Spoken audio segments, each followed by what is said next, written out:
One of the things I struggle with the most as an educator, and I know this sounds really silly, is being able to explain an idea.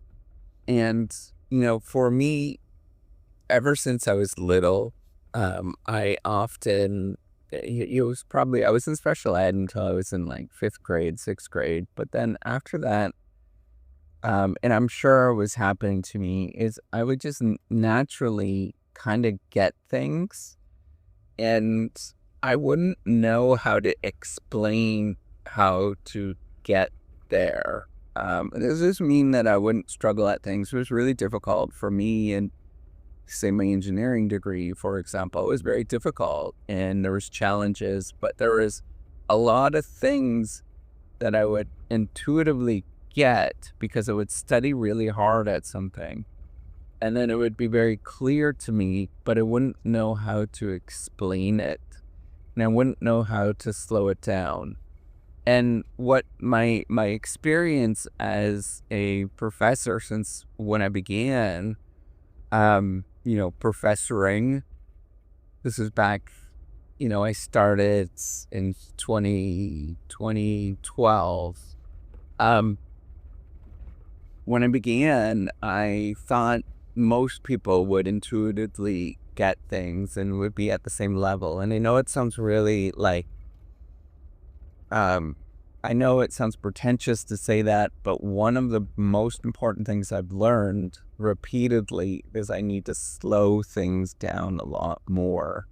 This is across the board at almost every interaction, is trying to figure out, to me, it's often very intuitive why you do something, why you would do, like I can have a short conversation with um, other like-minded people, and there tends to be very few people that I could just have a very short conversation that would be, 30 seconds to a minute, and it would be very well understood and obvious. But for most people, what I've realized is that they don't get it, right? They often don't get something. And I'm not trying to be pretentious. That's not what I'm trying to say. It's just that almost everybody struggles with something and communicating something.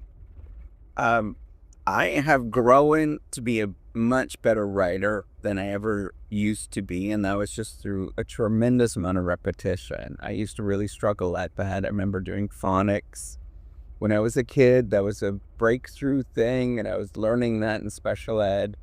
Uh, but one of the most important things is just sheer amount of reading and writing, like just volumes of it through doing my PhD.